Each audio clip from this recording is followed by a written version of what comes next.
chers amis et chers amis, j'espère que l'année prochaine, nous pourrons nous claquer la bise et que ce sera en live. Mais pour l'instant, nous sommes donc très heureux de partager ces moments avec vous, la communauté des pôles, des clusters et de vos partenaires, sur une question cruciale pour vos entreprises, c'est la question des fonds propres de vos PME industrielles innovantes de forte capacité de croissance. Donc le thème de cette table ronde, c'est, vous l'avez vu, réindustrialiser les territoires par le soutien en fonds propres des PME industrielles innovantes. Voilà, c'est le titre de notre table ronde. En effet, le temps de la réparation sociale de nos entreprises, des subventions, des PGE, etc., fait place maintenant au temps des fonds propres. Alors, ce n'est pas France Cluster qui délivre ce message, qui proclame cette affirmation, c'est François Villeroy de Galhau, lors de notre réunion de lancement de l'opération Cluster PME Territoire Invest, qui avait fait cette affirmation en disant que le temps des fonds propres, maintenant, est arrivé. Alors, nous saisissons l'occasion pour remercier chaleureusement François Blouvac et Françoise Morcel, sans qui cette réunion n'aurait pas été possible, puisque tout ceci s'inscrit dans le partenariat de France Cluster avec la Banque des Territoires. Et d'ailleurs, nous venons de recevoir un courrier de la ministre de soutien total à cette opération. Donc, merci encore, Françoise et François.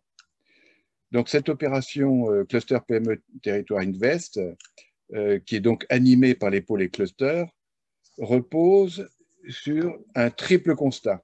Premier constat, les pôles et clusters recèlent plusieurs centaines de PME industrielles innovantes de forte capacité de croissance à impact territorial.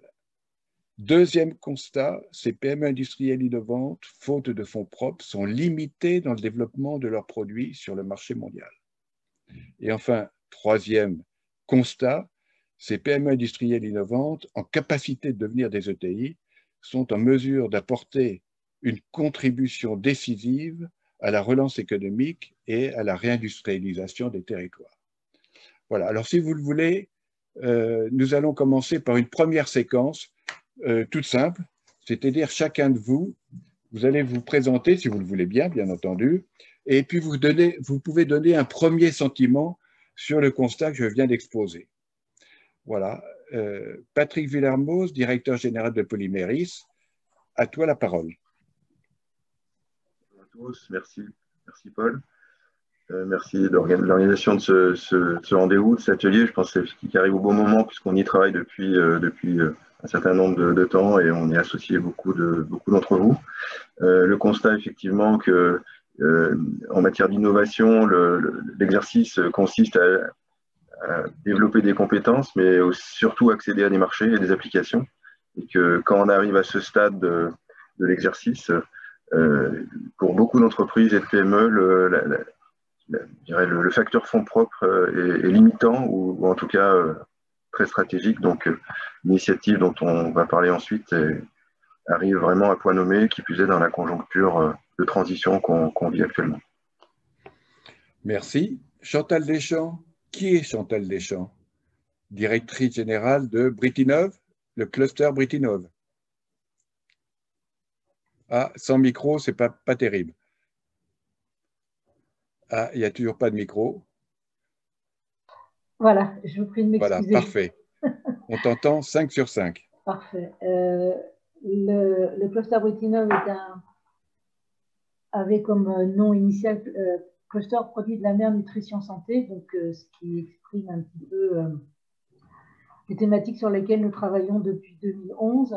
Et comme vient de l'exprimer Patrick, effectivement, avec le travail que nous menons, avec les études que nous avons réalisées et le programme de développement économique territorial que nous avons écrit autour de la filière des macroalgues alimentaires, nous rencontrons en fait l'éclosion d'entreprises effectivement qui vont très rapidement devenir des ETI et qui sont positionnées pour le développement de marchés internationaux, qui sont des entreprises en passe d'industrialisation avec des technologies très innovantes et pour lesquelles les ressources capitalistiques existantes sur les territoires ne sont pas forcément adaptées à leurs besoins et surtout à leur marché de demain. Merci Chantal. Sylvain Boucher, donc président d'Aqua-Vallée, vice-président de France Cluster, la parole est à toi. Alors, Sylvain Boucher, président d'Aqua-Vallée, vice-président délégué de France Water Team, le regroupement des 3 pôles français, Aqua-Vallée, Dream et Hydreos, travaillant dans le domaine de la filière de l'eau et France Cluster, comme tu l'as évoqué. Oui, force est de constater que depuis plus de 15 ans, et c'était à l'origine de la création des pôles, les pouvoirs publics, État, régions ont fait des efforts d'investissement énormes en matière d'accompagnement de l'innovation auprès du tissu des startups, TPE, PME françaises.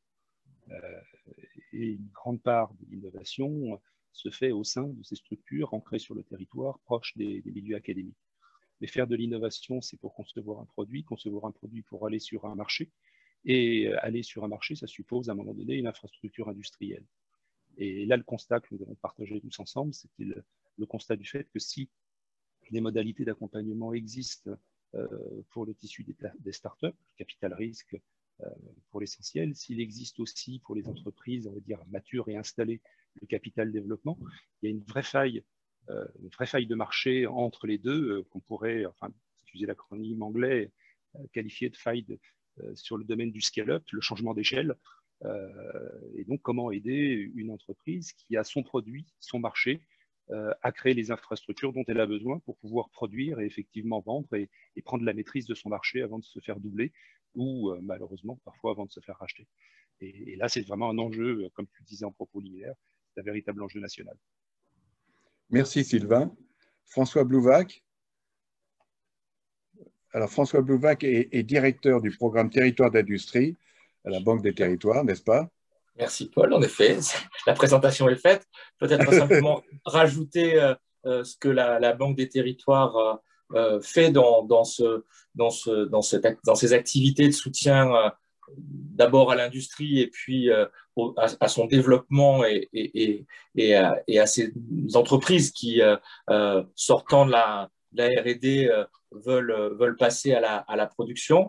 Eh bien, cette institution financière qui est la Banque des Territoires apporte des solutions pour les collectivités territoriales, pour les entreprises elles-mêmes, pour créer les conditions de leur développement.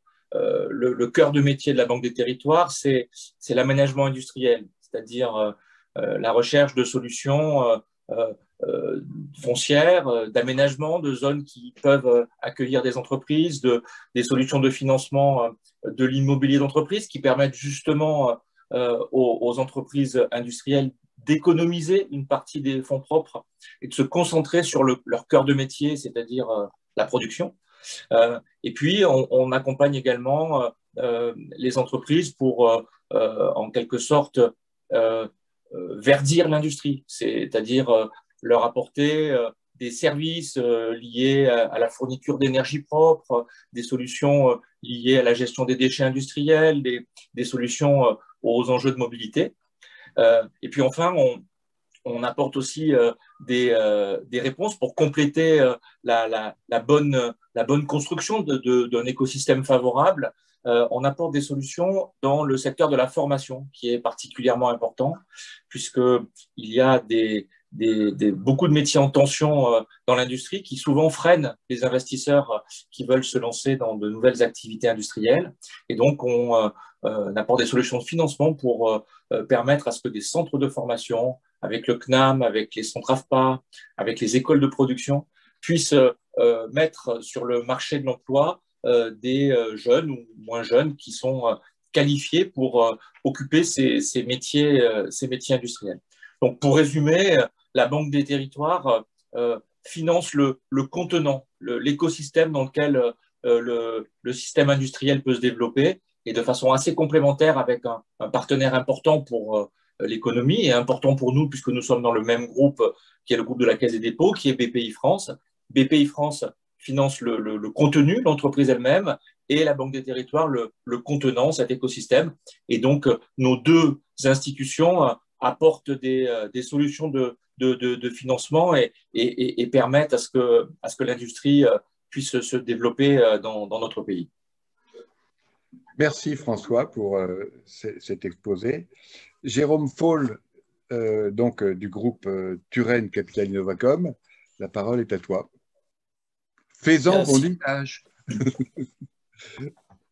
Merci Paul, merci Xavier, merci aussi au président Ancel de nous inviter à votre réunion et puis surtout pour la collaboration que nous menons là depuis quelques mois pour trouver une solution au problème qui a été évoqué par les différents intervenants là, qui sont passés avant moi. Donc 2 mots sur le groupe Turenne. Le groupe Turenne, c'est un acteur aujourd'hui leader du capital investissement en France. Nous sommes une équipe de quasiment 70 personnes aujourd'hui. Une société complètement indépendante. Nous sommes détenus à 100% par 100% des collaborateurs. Les 70 collaborateurs du groupe sont tous actionnaires de la société et il n'y a que au capital. Donc ça nous permet effectivement d'avoir une grande indépendance d'esprit et d'action. Nous avons des bureaux un peu partout en France, à Lille, à Metz, à Paris, à Lyon, à Nice, à Marseille, à Bordeaux. Et nous gérons aujourd'hui 1,2 milliard. Nous sommes actionnaires de 270 sociétés qui représentent 43 000 salariés donc dans toute la France et même quelques-unes à l'étranger. Globalement, le groupe Turenne gère donc des fonds régionaux, des fonds sur la région Hauts-de-France, sur la région Grand Est, sur la région Sud, et des fonds sectoriels, par exemple dans la santé, dans l'hôtellerie. Nous avons un fonds sur l'impact, sur la relance, sur la transition énergétique. Et nous gérons aussi de l'innovation. Et dans le groupe Turenne, donc, il y a une petite branche qui s'appelle Innovacom, que j'ai l'honneur de présider, qui est la branche donc, capital risque, capital innovation donc, du groupe. Donc, ce qui fait qu'aujourd'hui, nous avons en fait une maîtrise de tous les métiers ce qu'on appelle le private equity, donc le capital investissement, donc depuis la start-up qui démarre jusqu'à la société qui est en phase de capital développement ou de transmission. Donc effectivement, ce constat qui a été fait, nous le partageons depuis pas mal de temps. C'est pas quelque chose qui est complètement nouveau en fait.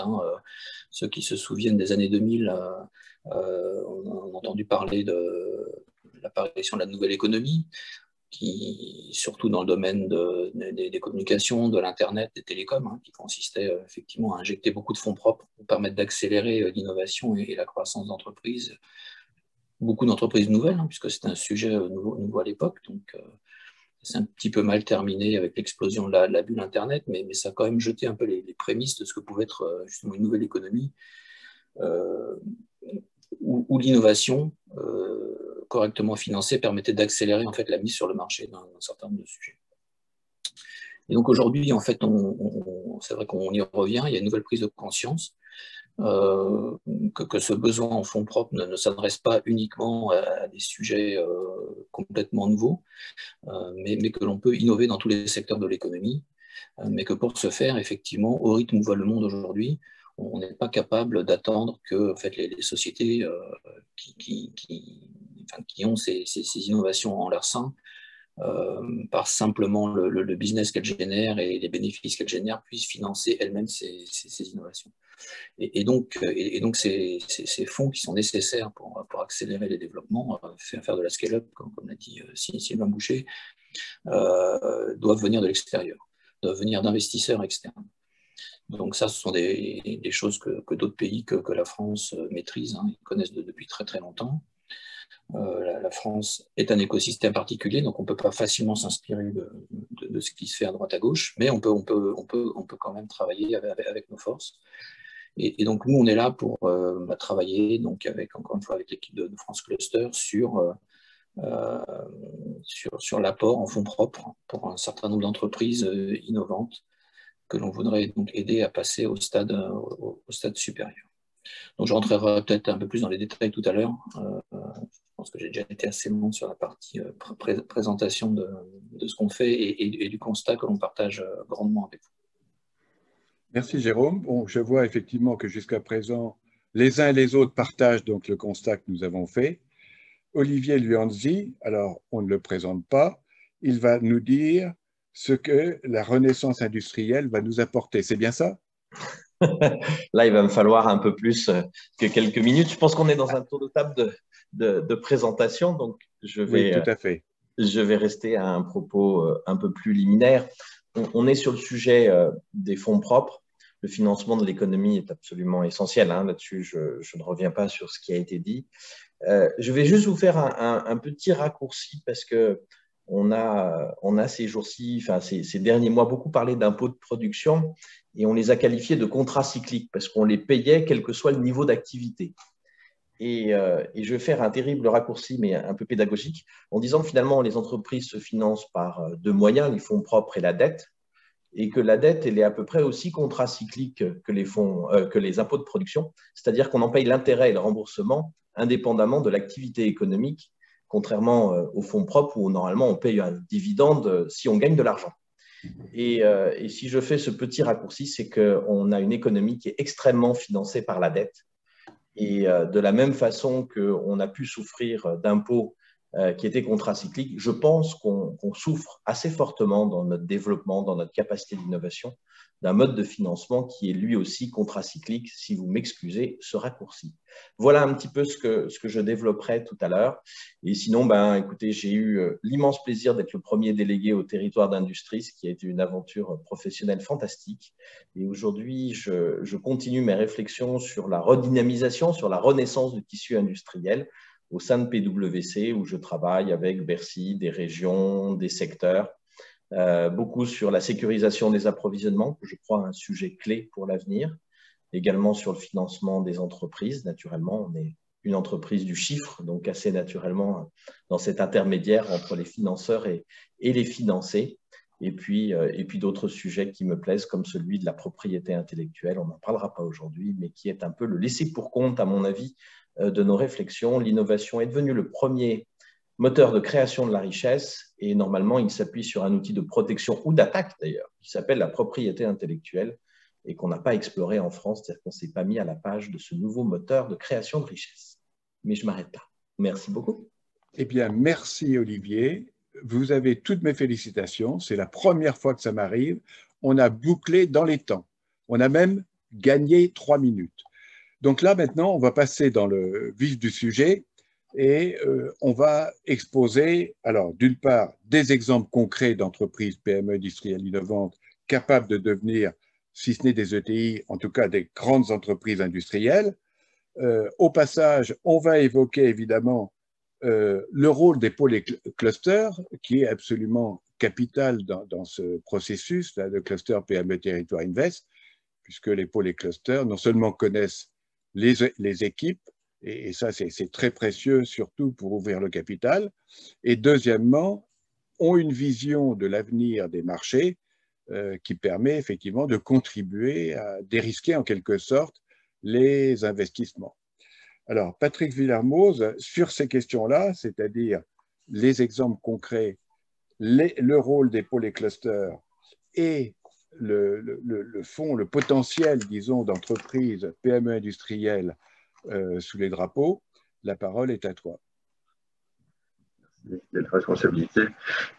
Effectivement, oui. On est un ensemble d'entre nous qui sommes très à la fois motivés, convaincus, mais aussi qui ont travaillé depuis un certain temps sur des cas concrets. Effectivement, c'est dans le cadre de l'expérience pilote là, que soutient la Banque des Territoires, la Caisse des dépôts et France Cluster.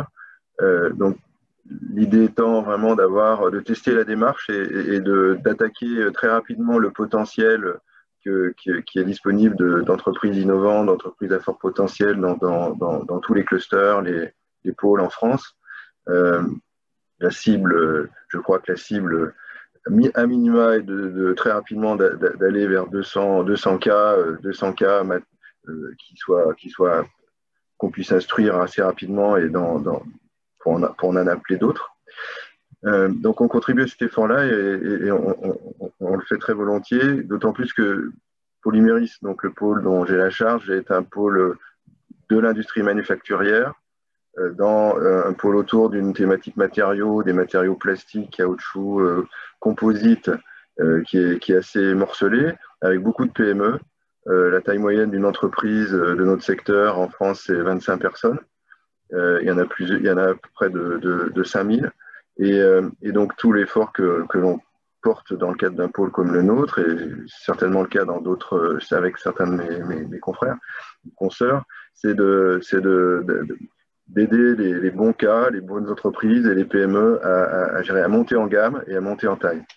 Et comme on l'évoquait tout à l'heure, il y a tout un travail qui nous occupe beaucoup autour de développer l'innovation, de créer les conditions favorables, faire du lien entre le monde académique, les PME, entre les grandes entreprises, les PME. Tout ça, tout le monde le sait ici.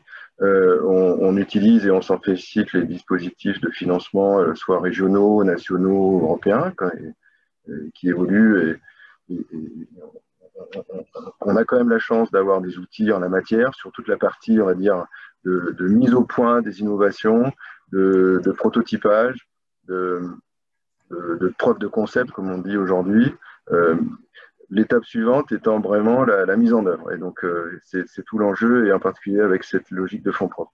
Donc, dans un secteur tel que le nôtre, l'actualité, donc le contexte, c'est beaucoup de PME, des entreprises qui sont sous-traitantes, qui sont dans des chaînes de valeur, dans l'automobile, dans le bâtiment, dans l'emballage, et dans une conjoncture qui est commune, mais aussi très particulière, puisque la transition écologique est un sujet très ancien, mais qui prend beaucoup d'acuité aujourd'hui, avec la pression des consommateurs, la pression des marchés, la pression du législateur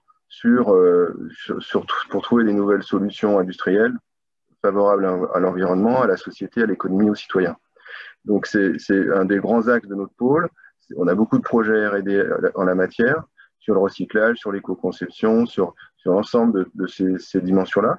Et parmi les cas qu'on a été amené à traiter dans le cadre des actions pilotes, c'est en particulier une grande majorité était sur ces sujets-là, d'entreprises qui ont des solutions, qui ont des clients, qui sont et parfois des très gros clients internationaux qui sont là pour rechercher vraiment des solutions sur ces enjeux de transition écologique, mais qui sont effectivement un peu empêchés dans le développement de leurs moyens industriels.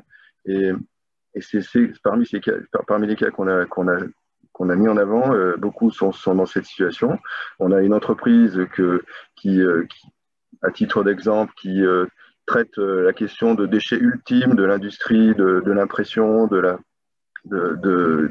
matières qui sont jusqu'à date à la fois interdites à l'enfouissement, mais aussi des déchets pour l'instant traités que par l'incinération, et qui propose une solution de valorisation de ces déchets au départ, comme valeur ajoutée dans des nouveaux matériaux.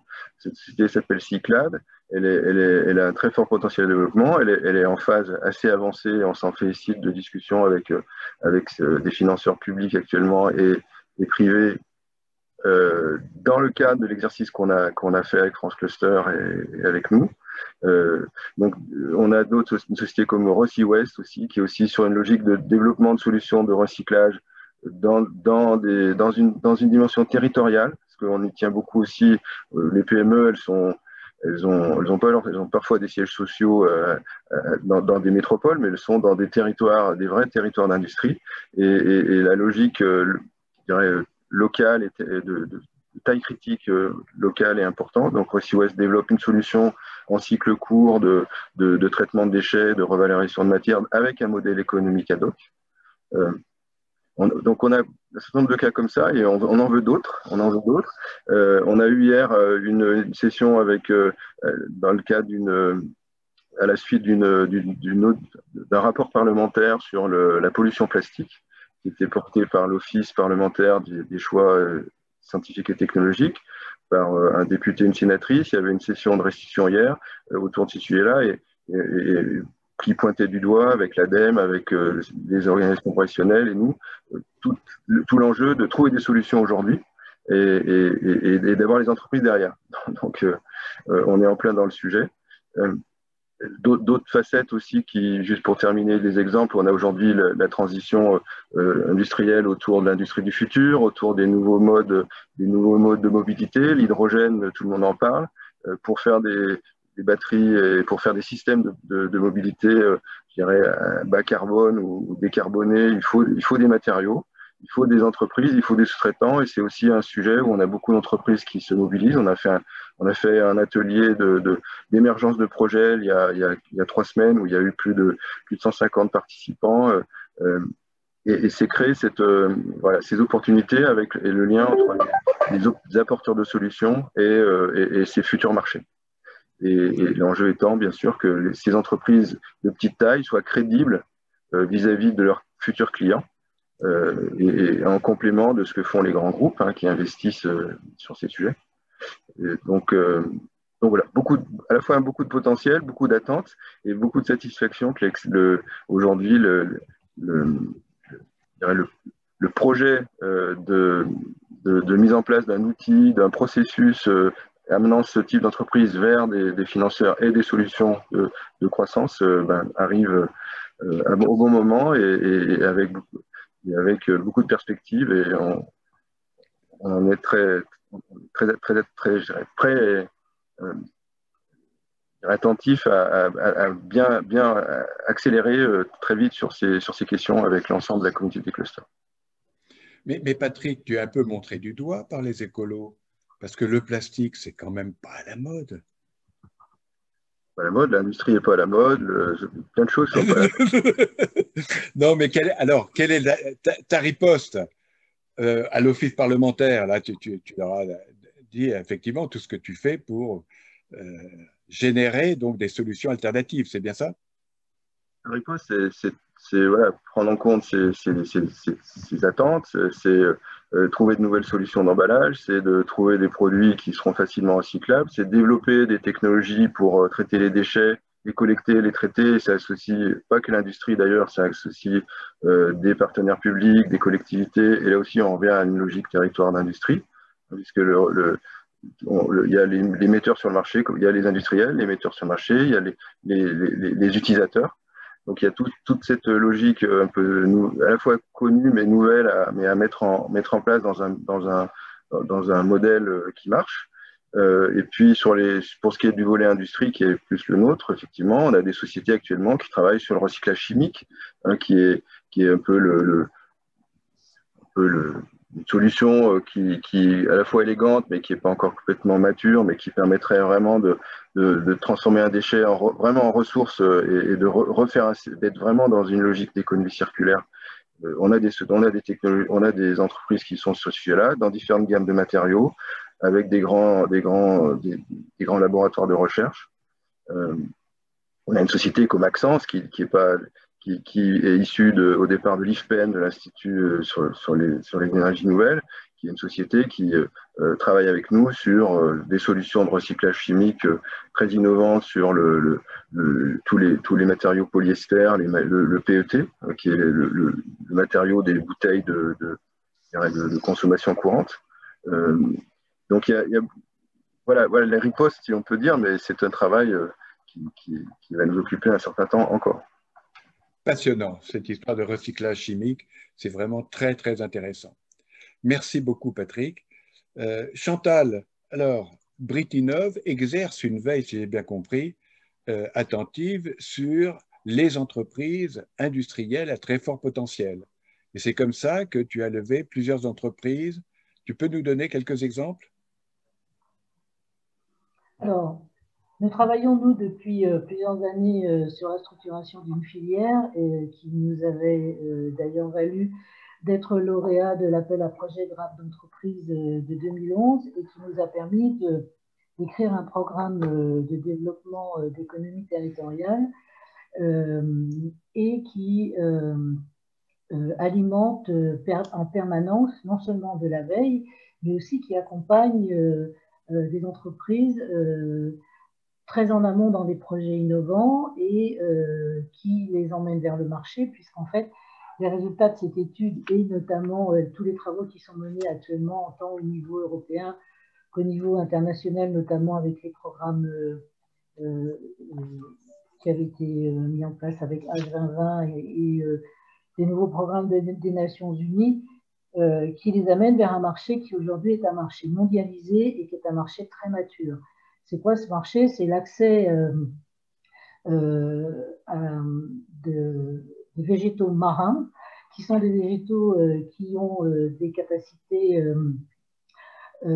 moléculaires très importantes, très larges, depuis la protéine végétale jusqu'à des molécules santé très sophistiquées, que toutes ces étapes amont de recherche fondamentale qui sont menées et qui continueront à être menées ont été en capacité de mettre en œuvre, et en tout cas d'identifier. Et aujourd'hui, l'entreprise Algolesco avec laquelle nous travaillons depuis plusieurs années et que nous avons identifiée comme étant l'entreprise pilote du projet dans lequel nous nous sommes inscrits avec Front Truster, est l'entreprise qui apporte en fait la capacité d'amener de la matière première à partir de ressources végétales produites de l'océan dans le cadre de l'économie bleue, qui n'impactent pas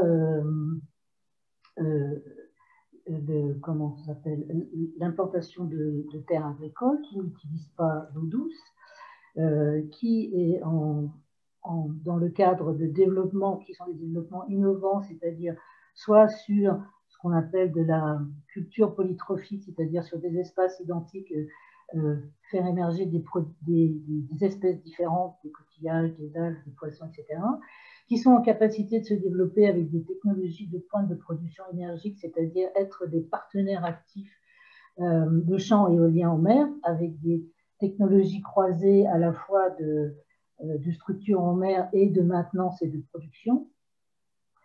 Et derrière toute cette activité de production primaire, on emmène un produit vers des marchés qui sont des marchés matures, qui sont en forte croissance, qui sont en train de se déporter des ressources naturelles et historiques, entre guillemets, qui étaient essentiellement des ressources asiatiques, qui connaissent énormément de difficultés, tant en termes de qualité que d'impact négatif sur l'environnement, voire de pollution. Et derrière ça, la capacité de mettre en œuvre des outils de transformation pour effectivement se positionner sur le marché et donc industrialiser en partie la matière première avant de la mettre en marché. Alors Chantal, si je comprends bien, cette production est une production alternative à d'autres productions génératrices, très fortement génératrices de CO2.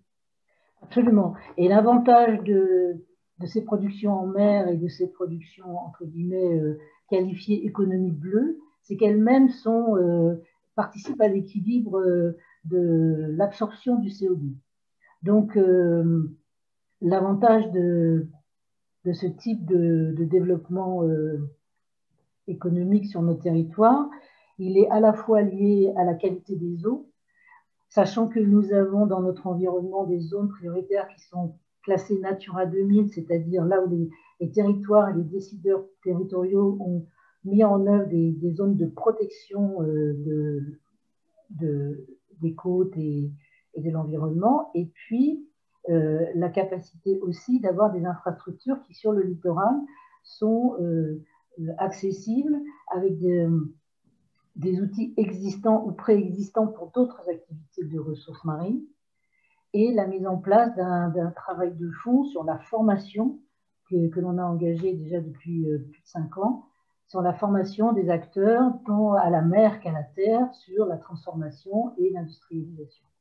Alors Chantal, si tu me le permets, parlons un peu d'argent. On est là pour ça.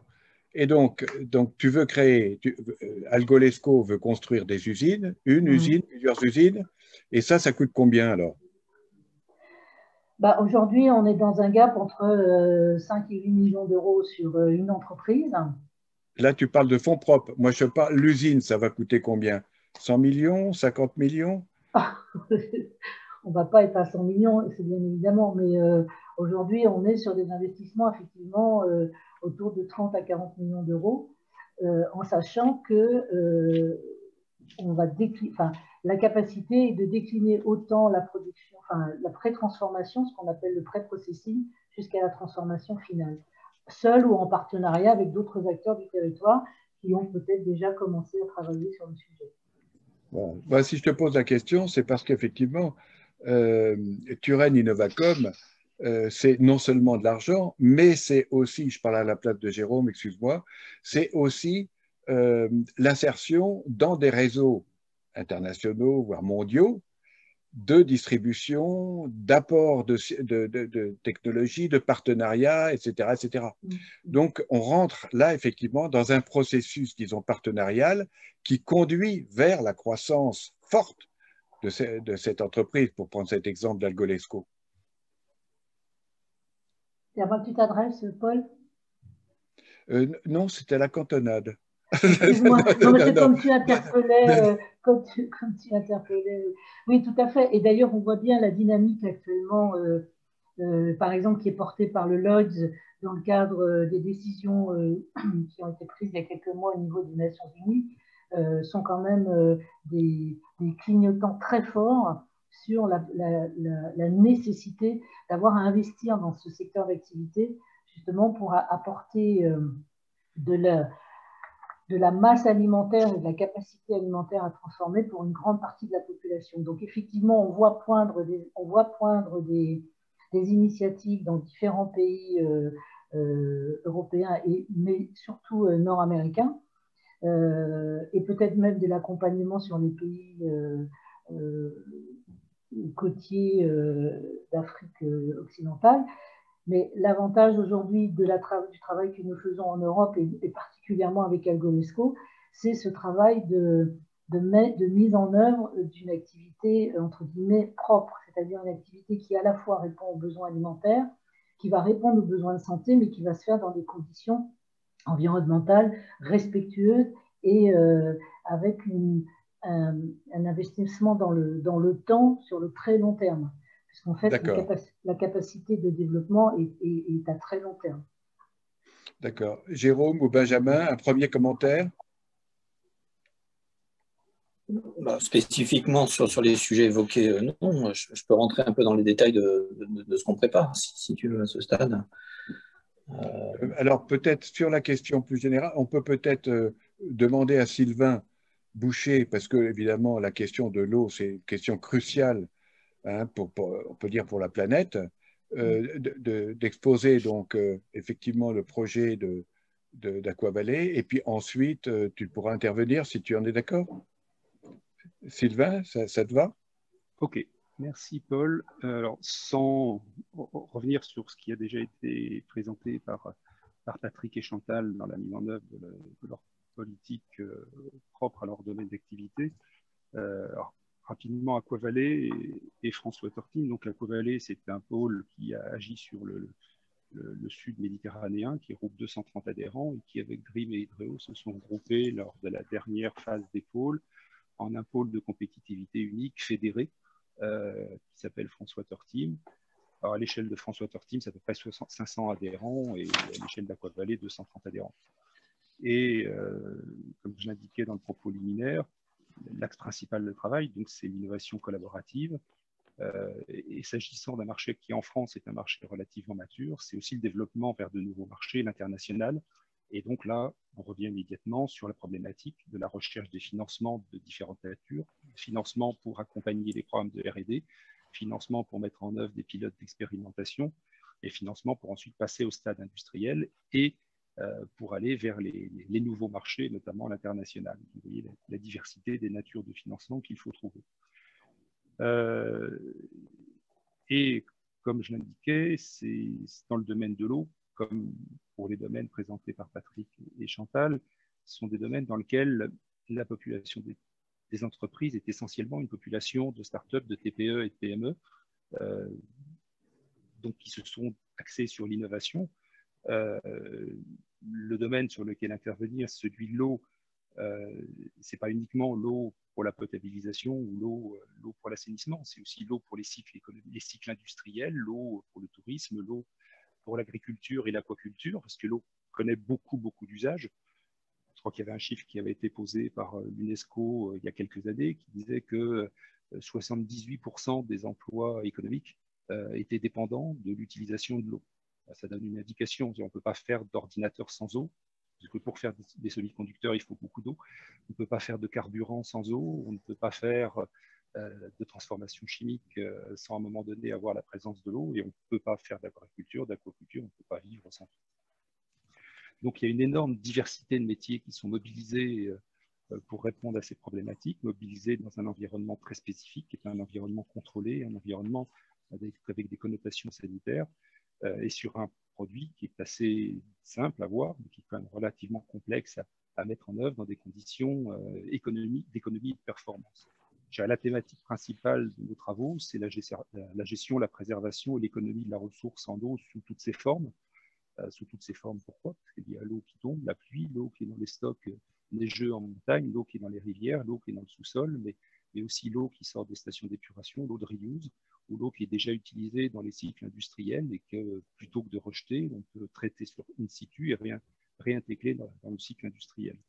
Vous voyez les différentes natures d'usage qu'il faut faire et vous retrouvez des métiers qui vont de l'informatique de haut niveau, gestion de la donnée de masse et l'intelligence artificielle, jusqu'à l'hydraulique, la motorisation électrique et le traitement chimique, donc des métiers très différents qu'il faut se faire se croiser. Et donc il faut, dans ces métiers qui sont pour l'essentiel relativement matures, toujours travailler sur des domaines de performance économique des process, mais aussi d'acceptabilité des nouveaux procédés, de gestion concertée des ressources et des usages, et d'identification et de mobilisation de ressources nouvelles et de ressources multiples. Donc, je me disais marché mature. Le marché français est un marché assez stable, et les entreprises, dans leurs innovations, ont besoin d'adresser un nouveau marché. Et donc, très tôt, nos problèmes au sein de la filière de l'eau, ça a été, de mobiliser les fonds pour aider les démarches d'innovation, mais là, l'État et les régions, très tôt, fait ce qu'il fallait, d'accompagner la création des startups. Et comme je disais dans le propos liminaire, il y a beaucoup de fonds qui fonctionnent sur des principes de capital risque qui sont là pour aider les startups à se créer et à faire les premiers investissements dont elles ont besoin. Aider les entreprises installées à trouver aussi des solutions de financement, mais elles existent, j'ai envie de dire, on prête facilement aux grands et aux riches.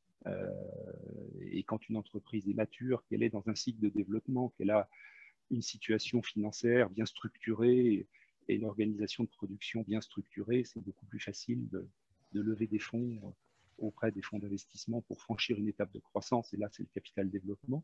Il y a toute l'étape intermédiaire de l'entreprise, déjà de la start-up, qui est devenue une TPE, qui poursuit son processus d'innovation, qui est sur un marché en croissance, une niche qu'il a identifiée ou un domaine pour lequel l'international, dans ses besoins d'accès à la ressource en eau et d'utilisation performante de sa ressource en eau, exprime un besoin et veut ces produits technologiques que la France utilise, aller vers le marché international, construire de nouveaux sites de production, ça coûte de l'argent.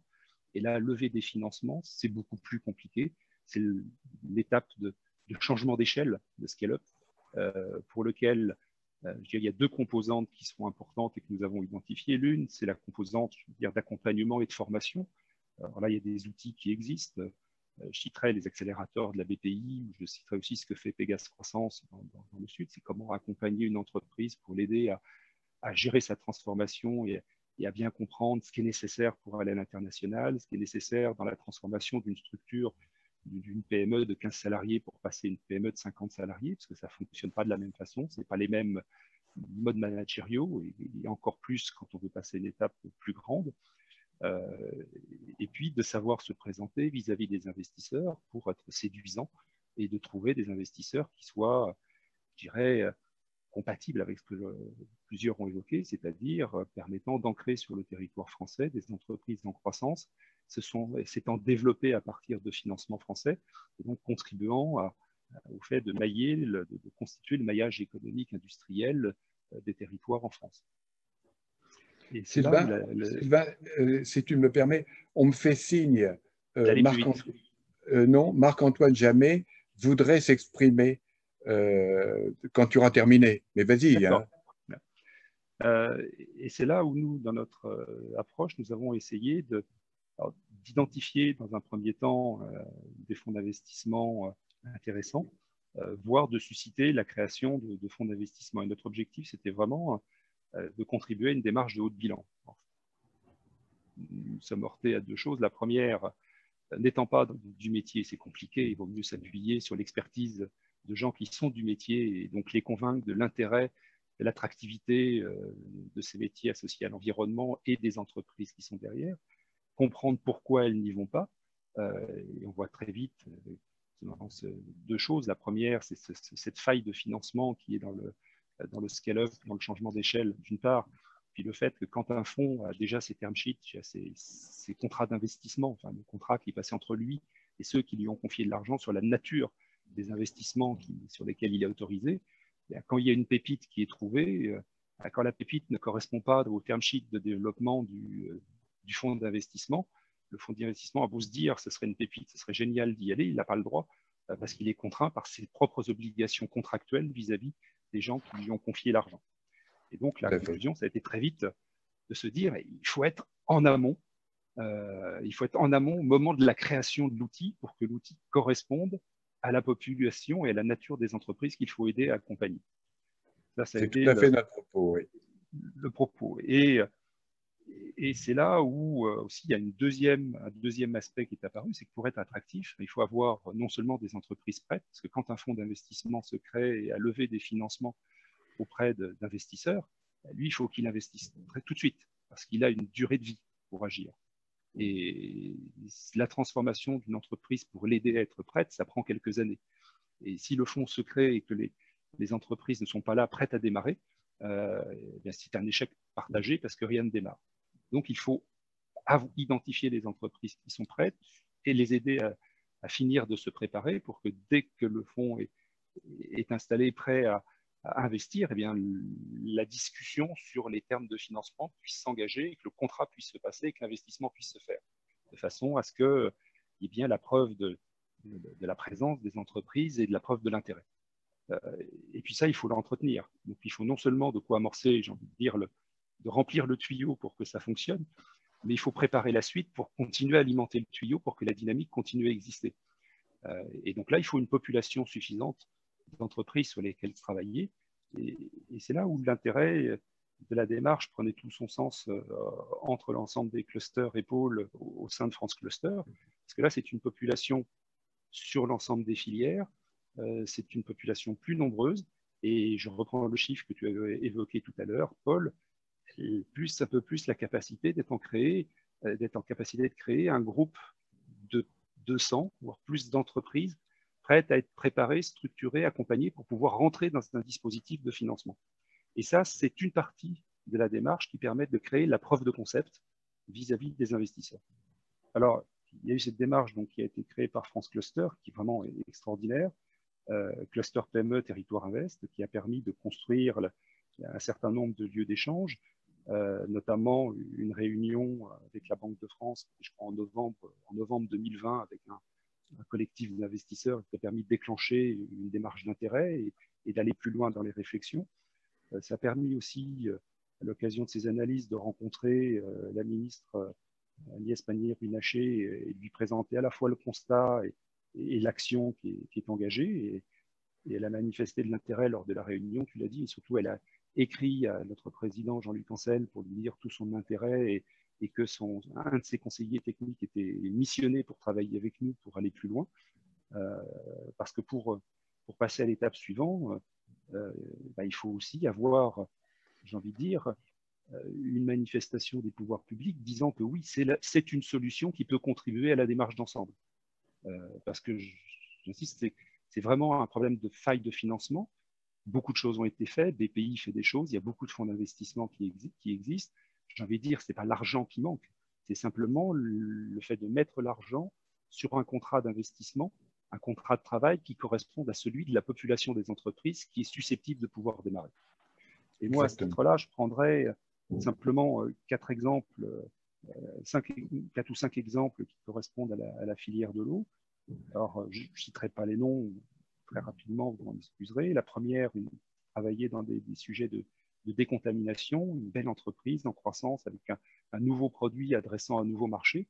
et une contrainte d'augmenter son parc de production industrielle pour pouvoir répondre à une demande et donc rester leader sur son marché, alors même que ses principaux concurrents commençaient à s'investir eux aussi sur le sujet. GL avait 2 ans d'avance, donc comment conserver ces 2 ans d'avance? Après avoir testé différentes hypothèses de travail et sa taille le lui permettant, elle est allée sur le marché boursier. Donc elle est allée sur le second marché, elle a levé une vingtaine de millions sur le marché boursier, et elle a réussi comme ça un facteur d'échelle où elle a fait à peu près x2. Donc ça Sylvain, excuse-moi, mais on va être obligé de... Je fais très vite. Une deuxième plus petite, elle, la solution qu'elle a trouvée, c'est de se faire racheter par un des groupes. Alors ça a été un groupe français, ça reste une entreprise française, et tant mieux, mais ça aurait pu être un groupe étranger. Et la troisième, et là c'est un peu dommage, où finalement c'est un fonds chinois qui a pris une participation dans son capital. Et là, alors, ça aurait été, et elle en est elle-même consciente, beaucoup plus intéressant que ce soit un fonds d'investissement français qui y aille. Mais pour les raisons que l'on a évoquées dans le tour de table, la présentation par rapport aux objectifs de financement des fonds français n'étant pas celle qu'il fallait, elle n'a pas pu obtenir une adhésion de leur part. Par contre, des investisseurs étrangers intéressés par sa technologie, par son savoir-faire, eux, y sont allés. Voilà, très rapidement. En tout cas, c'est une totale adhésion avec cette démarche Cluster PME Territoire Invest. Mille merci Sylvain pour ton exposé, très intéressant. Jérôme, si tu le veux bien, avant de prendre la parole, on va demander donc à Marc-Antoine Jamet, donc le président de Cosmetic Valley, dont on a fait l'interview hier, de diffuser son interview. Véronique, tu es d'accord?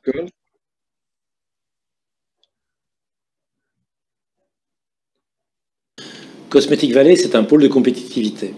Il anime un écosystème de 800 adhérents, parmi lesquels les plus grands de la cosmétique, vous les connaissez, L'Oréal, LVMH, Hermès, Chanel, les étrangers, Stella Lauder, Shiseido, mais pour 85% d'entre eux, des PME.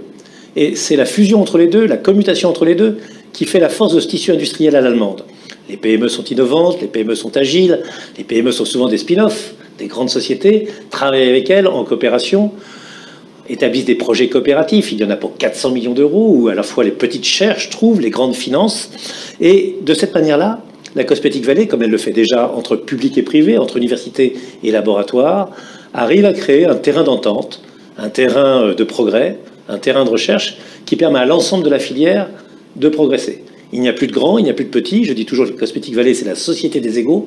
Et cette société des égaux, elle permet à quelqu'un qui a une société d'un salarié, lui-même, de s'entendre avec une société qui regroupe 20 000, 30 000, 50 000, 150 000 ou 250 000 salariés.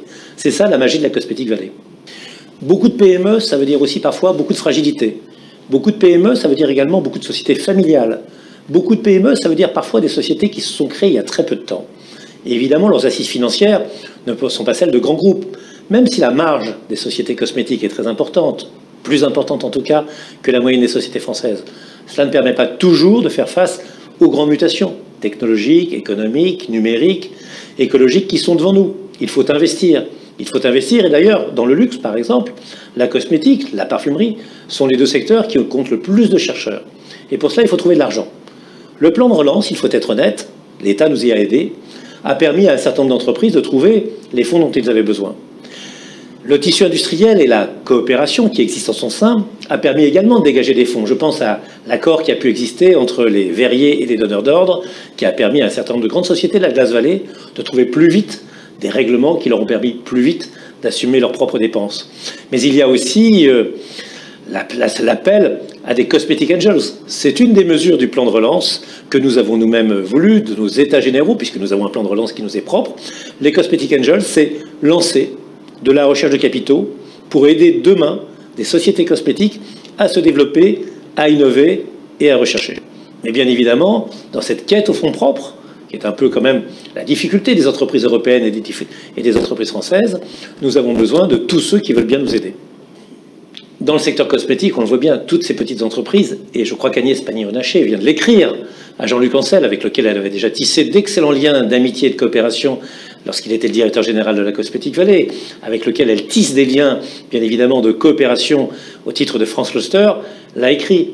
Les fonds propres, le besoin de fonds propres, c'est le mal d'un certain nombre de sociétés françaises, et notamment de sociétés petites et moyennes. Il est donc clair que par tous les moyens, quand on inventera des véhicules financiers, quand on en trouvera, quand on réunira d'un côté des gens qui ont les moyens d'investir, mais qui ne savent pas qu'on va investir dans la cosmétique et qu'elle est au même titre que l'aéronautique, ou au même titre que d'autres grandes sociétés énergétiques ou automobiles, un atout pour la France. Il faut que ces gens-là soient mis en relation avec les sociétés qui ont besoin de cet argent, souvent petites, souvent, je le dis, dans une situation familiale ou une situation d'isolement qui ne permet pas de faire venir vers elles des capitaux. Il faut donc qu'il y ait des véhicules financiers, il faut donc qu'il y ait des gens qui permettent aux PME françaises de trouver les moyens dont elles ont besoin pour leur recherche, pour leur exportation et pour leur développement. Un grand merci Marc-Antoine, concis, rapide, percutant. Un grand merci. Alors Jérôme, c'est l'occasion ou jamais. Hein, il nous faut de nouveaux véhicules financiers. Alors parlons-en, n'est-ce pas Jérôme? Oui, alors je vais essayer d'être aussi concis, rapide et rebondir sur l'intervention de Sylvain, parce qu'effectivement, donc nous dans le dispositif, quel est notre rôle, quoi, finalement, une fois qu'on a partagé le constat, c'est d'agir. Et donc nous sommes en train effectivement de monter un fonds qu'on a baptisé Territoire d'innovation industrielle, dont l'objectif va être de répondre à cette demande en allant permettre donc de financer en fonds propres un certain nombre de PME innovantes qui relèveraient normalement des mécanismes du capital développement, mais un peu avec les techniques on va dire, du capital risque. Et c'est en ce sens que le groupe Turenne et en particulier Innovacom pensons avoir les compétences pour faire ça et relever le défi que peut-être d'autres ne peuvent pas faire, parce que comme ça a été souligné, ils sont sur des projets qui sont déjà engagés avec un certain nombre de contraintes et ils ne peuvent pas aller sur des sujets qui sont à la limite entre ce que seraient capables de financer des fonds de capital risque et des fonds de capital développement. Donc ce fonds territoire d'innovation industrielle aura pour vocation à financer le passage à l'industrialisation d'innovation dans des PME régionales, à soutenir les meilleures entreprises qui ont un impact sur leur territoire et évidemment à pérenniser les emplois par des stratégies de sortie que l'on veut responsables. Parce que cet apport en fonds propres, c'est un peu la règle dans le private equity. Hein. C'est vrai que ça ne dure qu'un temps. À un moment donné, les fonds qui auront investi devront sortir et on cherchera des sorties responsables en accord évidemment avec le management et la direction des entreprises. Donc, voilà, donc le groupe Turenne Innovacom va mettre en œuvre ses compétences, son track record, en partenariat avec France Cluster, pour donc identifier, accompagner les meilleurs projets qu'on aura identifiés donc, dans les pôles de compétitivité et les territoires d'innovation. Alors l'idée derrière, c'est évidemment de générer de la performance financière, hein, parce que les gens qui vont souscrire à ce fonds vont vouloir s'y retrouver, mais aussi d'avoir de la performance extra-financière. J'y reviendrai un petit peu tout à l'heure. Par extra-financière, en fait, je peux en parler tout de suite, c'est tenir compte évidemment des problèmes environnementaux, des problèmes sociétaux et d'avoir tout ça dans une bonne gouvernance. Donc, on a commencé à travailler sur une convention de partenariat entre Turenne Innovacom et France Cluster. On va se partager les rôles. France Cluster va être essentiellement en charge de faire les mises en relation en fait, entre ce fonds et les meilleurs projets locaux qui auront été repérés parmi les quelques centaines de projets que vous avez tous en tête et dont on en a déjà évoqué certains ce matin, hein, typiquement. Et Innovacom, le groupe Turenne, va être chargé de sélectionner derrière ça donc, les PME innovantes qui sont vraiment dans cette phase d'industrialisation, de scale-up, va mener les opérations d'investissement en capital. Chaque projet va être différent, hein, donc on trouvera les véhicules, enfin on va dire les méthodes d'investissement les plus adaptées à chaque situation, et on se chargera effectivement aussi d'accompagner. On ne va pas que apporter l'argent, on va accompagner les différents projets dans leur environnement industriel avec un certain nombre de partenariats que l'on a l'habitude aussi, nous, de gérer ou d'accompagner. Donc concrètement, donc les sociétés que l'on vise devront porter un projet intrinsèquement innovant, avec des fortes perspectives de création de valeur, c'est l'objectif. Ce sont des entreprises qui souhaitent renforcer leurs fonds propres, je pense qu'elles le souhaitent toutes, hein, notamment parce que ça permet aussi de faire levier sur typiquement des subventions, et qui permettent de générer un impact territorial fort, essentiellement en termes d'emploi et de qualité environnementale. Donc, où nous en sommes dans cette levée de fonds? C'est compliqué de lever des fonds propres pour une entreprise, mais c'est aussi compliqué de lever des fonds pour un fonds d'investissement. C'est peut-être même des fois un degré de complexité supplémentaire, hein, puisqu'on n'a pas de projet concret à l'instant T à vendre, hein, donc il faut convaincre à une étape supérieure en fait les investisseurs, et on travaille là depuis quelques mois, hein, j'allais dire, sur la meilleure façon de faire pour lever ces fonds, sachant qu'on ne peut pas se reposer entièrement sur des fonds publics, hein, puisque ça relèverait du coup plutôt de mécanismes de subvention que d'investissement, donc il nous faut des fonds privés. Bon, il a été souligné notamment par Sylvain la difficulté à avoir des acteurs privés sur ce genre de thématiques, mais voilà, on pense avoir aujourd'hui identifié un gros sponsor qui nous permettrait de lancer ce fonds sans doute à la rentrée, ou en tout cas avant la fin de l'année. Et on va se donner maintenant les moyens de compléter l'argent que nous apporterait ce premier gros sponsor privé par de l'argent public, et derrière d'aller chercher des fonds privés supplémentaires, avec dans l'idée d'aller globalement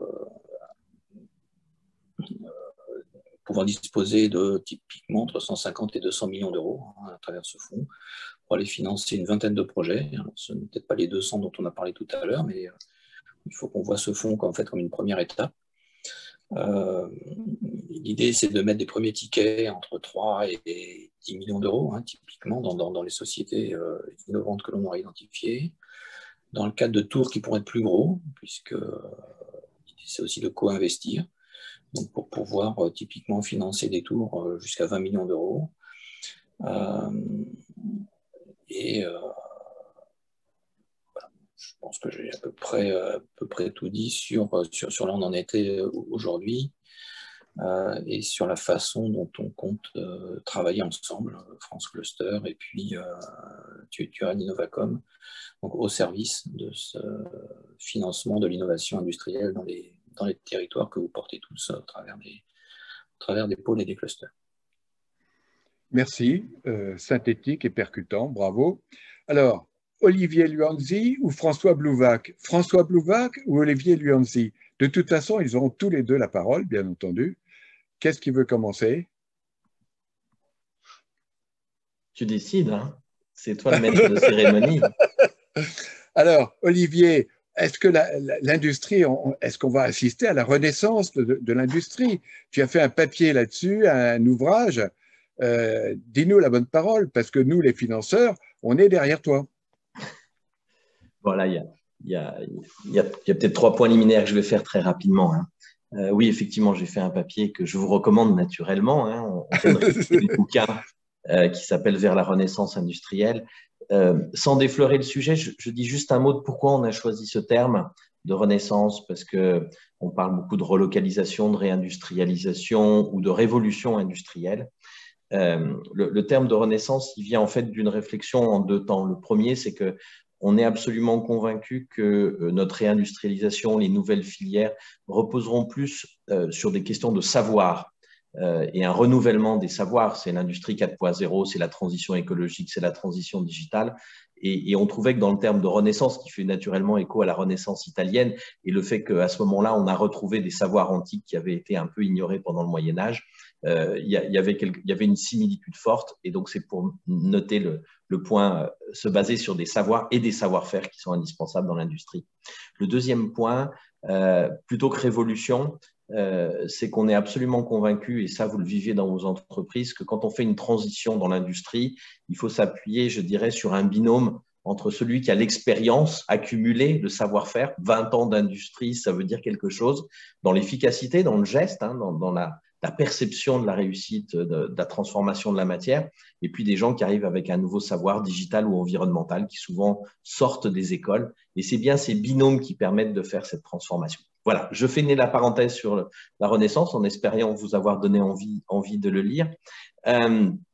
Deuxième point peut-être liminaire, c'est que vous avez beaucoup parlé de micro, c'est-à-dire de votre expérience de projets qui ont besoin de financement, de projets de montée des fonds. Je vais me positionner de manière un petit peu différente en vous donnant quelques éléments macro. Je pense que c'était perceptible dans mon propos liminaire, mais n'en soyez pas étonnés, hein, je le fais délibérément.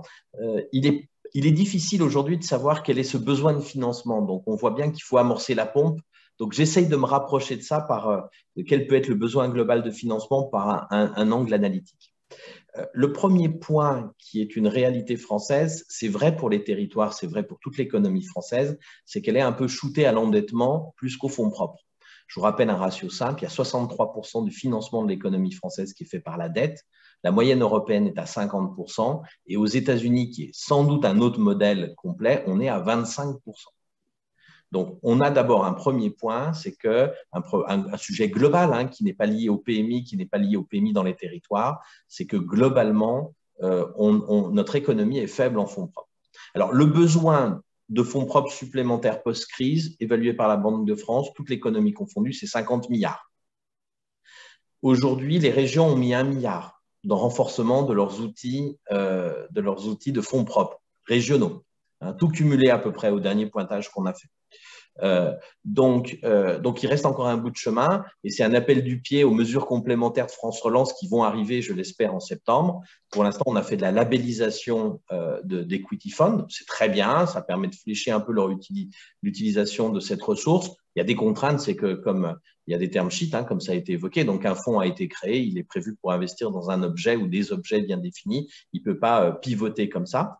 Mais il y a sans doute quelque chose à faire pour inciter, je dirais, de remuscler, peut-être à la hauteur de 20, 25, 30 milliards l'ensemble de l'equity français. Ça, c'est le premier point. Le deuxième point, et là, on se rapproche de notre sujet et de vos expériences, c'est qu'on a un sujet qualitatif. Quand on regarde le financement des PMI, donc petite et moyenne industrie, hein, et on a fait une analyse en fonction de leur siège. Est-ce qu'elles étaient dans une métropole ou une communauté urbaine? Est-ce qu'elles étaient dans une commune d'agglo ou est-ce qu'elles étaient dans une communauté de communes? Alors, ce n'est pas parfait, mais ça permet de dire est-ce que ma PMI est plus proche des grands centres de décision ou plus éloignée? Est-ce qu'elle est plus métropolitaine ou est-ce qu'elle est plus dans un territoire? Et bien, à ce moment-là, on voit des choses absolument fantastiques qui sont passées. D'abord, la crise. Vous le savez, l'économie française s'est endettée à ce moment-là, les entreprises, plus 13%. Bon, les PMI qui sont dans les grands centres urbains se sont endettés entre 2019 et 2020 de plus 17%. Ce n'est pas très loin, c'est comparable. Mais quand on regarde les PMI qui sont dans les communautés de communes, en un an, elles se sont surendettées de 48%. Ce qui déjà est un élément quantitatif pour montrer comment elles peuvent avoir accès à des outils de financement. Et en fait, dans ce temps de crise, bien plus que les autres où elles ont eu accès à l'endettement, ou bien moins elles ont eu accès au renforcement en fonds propres, ce qui est déjà un signal fort. Et puis la deuxième analyse qu'on a fait, c'est qu'on a regardé sur cette même structure territoriale quelle était la partie fonds propres et la partie endettement, là je dirais en 2019, pas en flux mais sur un stock de financement. Et à ce moment-là, on trouve à peu près un écart de 10% en financement en fonds propres, suivant que la PMI elle est métropolitaine ou urbaine, ou bien si elle est territoriale. Ce qui pose deux questions en fait que vous avez évoquées et auxquelles on peut essayer de répondre ou commencer en tous les cas à les formuler. C'est est-ce que les PMI dans les territoires sont moins ouvertes ou sont moins disposés à ouvrir leurs fonds propres parce qu'il y a un effet culturel, hein. Est-ce que je suis prêt à partager le capital de mon entreprise qui est familiale? Ou bien, et le deuxième axe de réflexion que ces chiffres nous amènent à considérer, de manière assez aiguë vu le surendettement ou vu l'endettement massif des PMI dans les territoires entre 2019 et 2020, c'est est-ce que les outils et l'accompagnement au financement en fonds propres est finalement moins diffus, il est réservé à des grands centres urbains parce que là-bas, on a des délégations régionales de la BPI, on a des représentations de fonds régionaux et que la diffusion de cet accompagnement se fait beaucoup moins sur les territoires. Voilà un petit peu les questions globales. Elles ne répondent pas à une question clé qu'on a tous, c'est vous avez identifié un besoin, il y a un début d'offre et on est en train d'essayer d'amorcer la pompe. C'est exactement ce que vous avez présenté. Olivier, il te reste 1 minute parce que nous avons des questions qui se bousculent. Quel est le niveau de ce marché? Jusqu'à quand on peut le quantifier? Jusqu'à quel? Je ne réponds pas tout à fait à ça, mais j'essaye de m'approcher. Super. Merci à toi. Alors, on a une question. Alors, François Blouvac, quelques réactions donc à ce qui a été dit là en amont. La parole. Oui, enfin, pour répondre à la question que tu posais, Paul, oui, il y a une appétence nouvelle pour l'industrie aujourd'hui. Il y a en quelque sorte un alignement de planètes et de l'État en passant par les collectivités territoriales, les industriels et l'ensemble de l'écosystème qui les entoure. Il y a une approche bien plus favorable à l'industrie que ce qui existait il y a quelques années encore. Donc là-dessus, on a un élément positif. Le deuxième élément positif, ça a été évoqué par les uns et par les autres, c'est qu'il y a des ressources disponibles. Elles existent. Elles ne sont pas toujours suffisantes, mais elles sont présentes de façon massive. Et dans la crise particulière que nous vivons, elles ont été largement accrues par l'État, dans le cadre de son plan de relance, par les collectivités territoriales qui elles-mêmes ont déployé des moyens nouveaux, par beaucoup d'opérateurs. J'évoquais ce que la Banque des Territoires pouvait faire. Donc, l'enjeu maintenant, c'est d'arriver à profiter de cet alignement de planète et trouver les voies et les moyens pour arriver jusqu'aux entreprises innovantes que vous sourcez dans votre travail et que France Cluster en particulier fait émerger. Pas les seuls, mais vous le faites et de façon intéressante. Nous avons pu, Patrick Villermoz l'évoquait tout à l'heure en parlant par exemple de Récit Ouest. C'est une entreprise que vous nous avez signalée, que vous avez accompagnée et à laquelle nous allons apporter des fonds propres pour qu'elle puisse réussir son passage à la phase industrielle. Donc, tout ça existe et il faut qu'on puisse mettre en cohérence cet écosystème.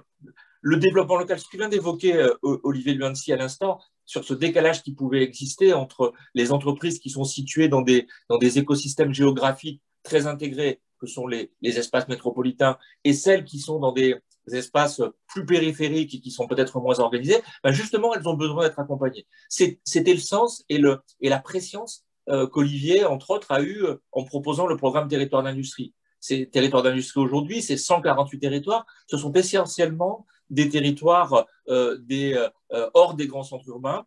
Et c'est ceux-là qui ont besoin d'un effort de coordination de tous les acteurs qui peuvent intervenir. Donc, on est dans un moment un peu stratégique et dans lequel on doit pouvoir utiliser ce nouvel état d'esprit que j'évoquais en introduction, c'est-à-dire cette nouvelle envie d'industrie.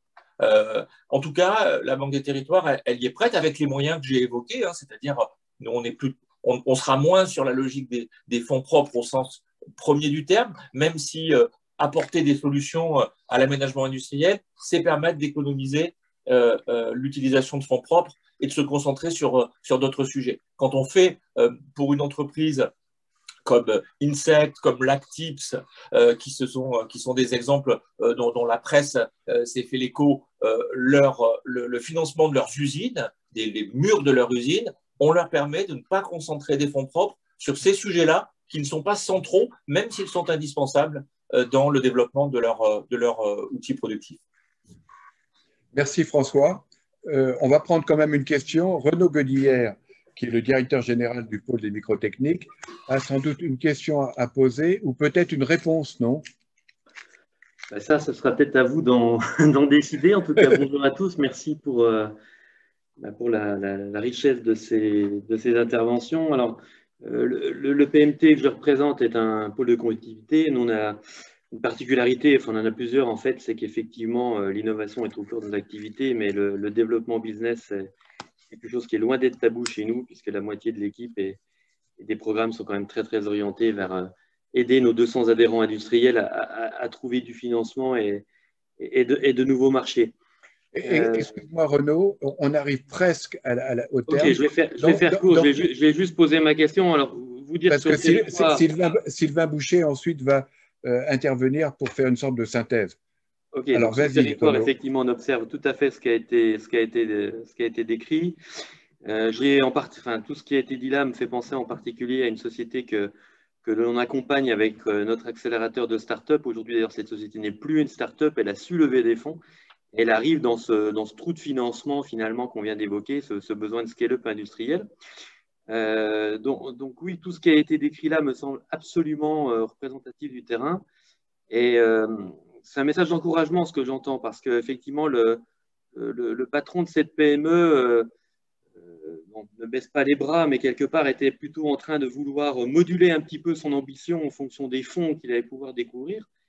Et je me dis qu'avec ce fonds CPTI, le travail qui est fait ici, il va pouvoir retrouver une ambition. Il est sur un projet de classe mondiale, de distribution, d'intégration en fait, de systèmes de piles à combustible liés avec de l'intelligence artificielle et l'hydrogène, qui lui permet d'aborder ces marchés de façon complètement novatrice.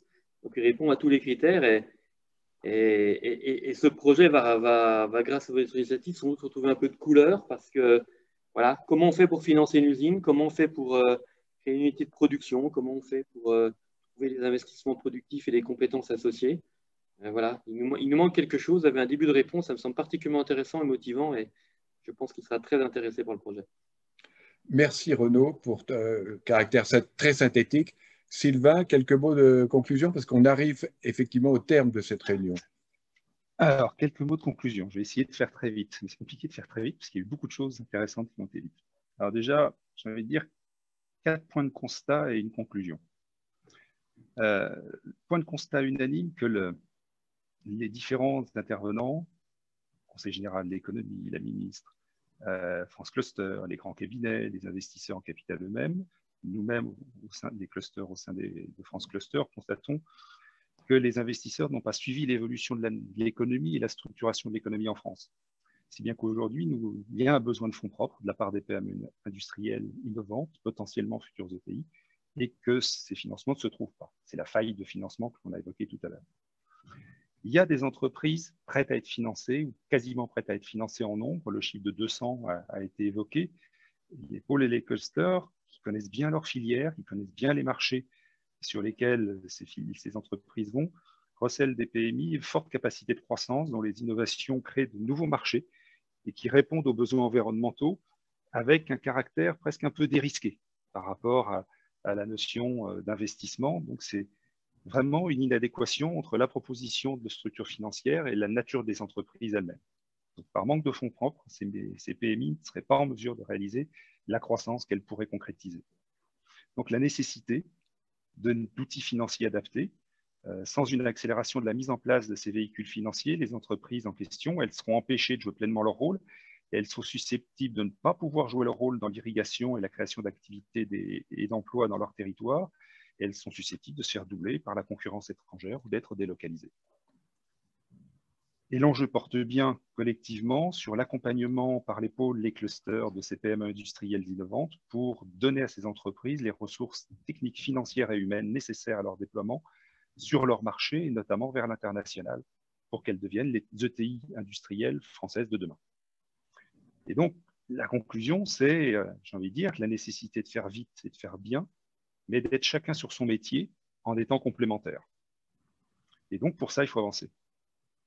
Le premier point pour avancer, c'était expliciter la problématique, et ça a été fait. Donc, cluster PME, territoire Invest, et ça a permis à différentes occasions de réunir, de faire la démonstration et de détecter des intérêts à agir en collectif.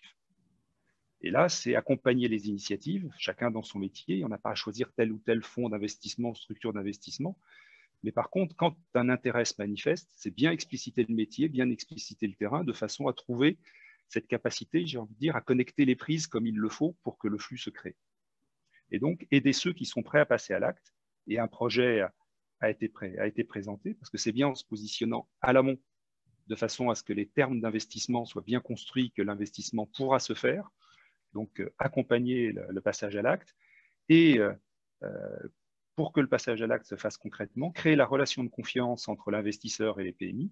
Et là, les clusters peuvent être un canal entre les fonds d'investissement et les PMI, en contribuant à préqualifier les PMI, en les accompagnant dans leur parcours, dans leur démarche de croissance, en accompagnant le projet de financement, avec un rôle pour les clusters sur le territoire, pour France Cluster, pour agréger l'ensemble en interface avec le fonds, et pour aider le fonds à se structurer, et ensuite dans la démarche d'accompagnement de l'entreprise, une fois que l'investissement a pu se réaliser. Voilà un peu la synthèse que je crois on peut tirer des échanges, une volonté commune et une capacité à faire, chacun dans son rôle, pour que les interfaces puissent bien se connecter et que les flux s'établissent. Et là, je voudrais remercier la Banque des Territoires, et plus particulièrement François Bouvac, directeur de programme Territoire d'Industrie, et Françoise Morcel, responsable des partenariats, sans qui tout ça n'aurait pas été possible. Un grand merci à vous deux, et ainsi qu'à toute la communauté des pôles et clusters qui s'investissent sur le sujet. Merci à tous. Bravo. Alors, au terme de cette réunion, comment faire pour ne pas être frustré? Parce que nous avons tous beaucoup de questions, et de nombreuses questions se sont manifestées pendant ce débat. Alors, j'ai deux propositions à vous faire. Une qui est complètement irréaliste et l'autre qui est très pratique. C'est-à-dire, à 14 heures aujourd'hui, nous avons un atelier intitulé « Des capitaux pour vos champions ». Et nous vous proposons donc de participer donc à cet atelier où nous pourrons donc poursuivre ce débat. Et une autre proposition, mais ça je la soumets donc à Xavier Roy et à Jean-Luc Ancel, peut-être pourrions-nous poursuivre donc ce débat dans sous une autre forme, de façon à ce que les uns et les autres puissent compléter à la fois les réponses et en même temps les questions.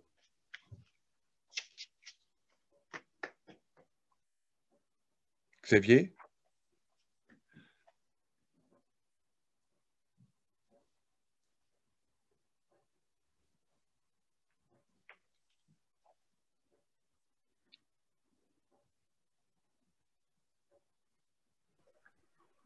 Donc, il me reste à vous remercier et à proposer à Xavier. Paul, ce qui peut être fait, puisqu'on l'a déjà fait avec les pôles et clusters qui sont intéressés, on a eu une réunion en février où on avait fait un état de ces sujets. Donc, on pourrait envisager une réunion de débriefing des discussions de ce matin et de partage de l'avancée des travaux dans quelques temps. Parfait. Alors, une question. Tous ces débats ont été enregistrés. Donc, ce que nous pourrions faire déjà, c'est diffuser assez largement les termes de ce débat qui servirait de base à ce que propose Patrick. Oui, tout à fait. Est-ce que vous m'entendez bien là ou pas? Parfait. Oui, ça va? Bon, super, merci. Et puis, Paul, j'affiche ton mail, que si jamais ça suscite des questions, les gens puissent revenir vers toi. Mais tout à fait, c'est un chantier, et j'en profite dans ces 2 minutes de clôture pour remercier aussi vigoureusement Paul pour le travail qu'il réalise et qui se traduit aujourd'hui par la tenue de cette assemblée, enfin de cette réunion que je trouve de très très grande qualité. C'est un travail qui... Ça n'est qu'une étape, hein, ce rendez-vous, bien évidemment, sur toute la poursuite de cet exercice 2021, le but du jeu, comme vous l'avez compris, et encore merci aussi nos amis de Turenne là, de porter avec nous ce projet d'aboutissement à travers le véhicule en construction. Et l'idée, bien sûr, derrière, c'est de mobiliser l'ensemble de la communauté pour identifier les projets, donc les projets à soutenir. Et là-dessus, on aura aussi besoin de l'expertise de l'ensemble des clusters, des managers de clusters qui connaissaient vos écosystèmes pour pouvoir qualifier au mieux ces projets-là. Donc oui, les moments de rencontre seront encore nombreux pour qu'on puisse affiner et mettre sur les rails ce projet complet qui a vocation à durer dans le temps.